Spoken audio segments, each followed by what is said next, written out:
Let's say you're finishing up your mix. It sounds fine, but there are some nasty frequencies you hear on and on. They sound a little something like this.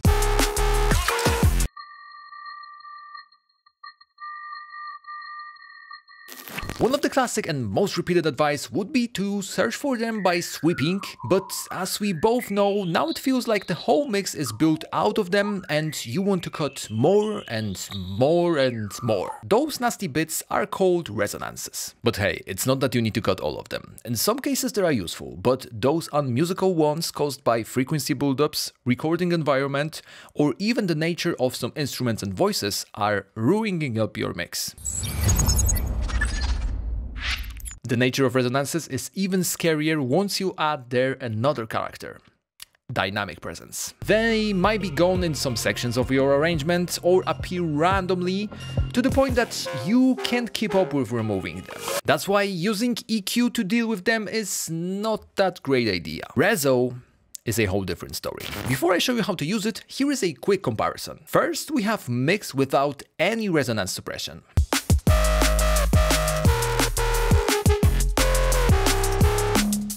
Then I will engage Reso.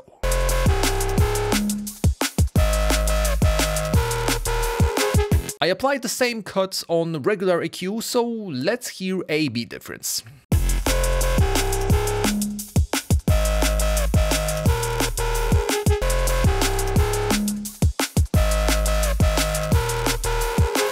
And yeah, there are probably two things that came to your mind. First being to turn this EQ into dynamic mode. Fair enough, you can do that, but it means sacrificing a lot of time to decide about the amount, bandwidth, and the risk of cutting too much. Reso makes things a lot easier. Second thing which many producers brings to the table is Reso versus Soothe. I'm far from calling one or the other the best, since if you think about it, they serve a slightly different purpose. And there are more differences than you think. Soothe focuses on broad ranges. It can be precise, but not to the point of tweaking one or two resonances, which may happen inside the mix. That's why I would rather call it a tone suppressor or resonance smoothener rather than a removal tool. Don't let the advanced functionality fool you. Reso is actually really simple to use. It has two modes which I like to call Total Beginner and Advanced mode. If your ears are not trained enough to quickly identify resonances, you can use Calculate Targets. It analyzes the signal and gives you starting points to tweak,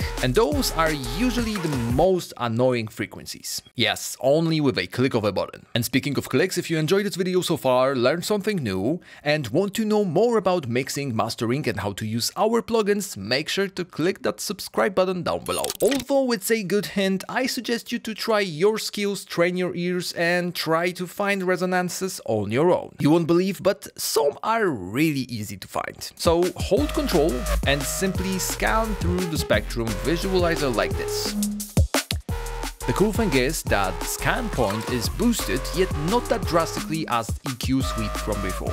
Once you find a spot that is particularly bad, simply double click to create a node and move on. To get better idea of resonant spots, try using reference tracks. Once you have them loaded in reference, focus on upper mid area, where the majority of resonances live, and listen to reverberated or accentuated frequencies in your mix compared to reference. Just to give you a perspective and better vision. Here is how my upper mids sound before and after applying Reso and dealing with resonances.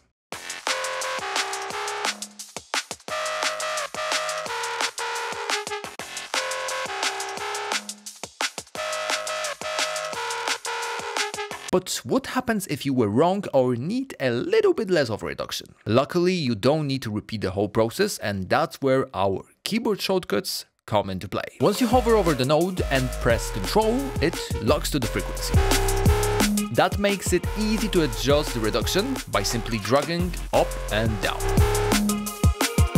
Keep in mind that just like with any type of processing, if you need to reduce too much, it is better to get back to the mix and fix problems there. Now let's say you missed the detection a bit and want to try reducing neighboring frequencies. Hover over the node again and simply press and hold Shift. You can also change the bandwidth with scroll wheel, although Rezo automatically adjusts it based on the frequency to give you the most transparent result. Just like I mentioned earlier, at first it might seem pretty hard to know where to search for resonances. Training your ears to listen to them will help a lot, but you need a plan for that. And this plan is called your sonic target. You can watch the video about it right here.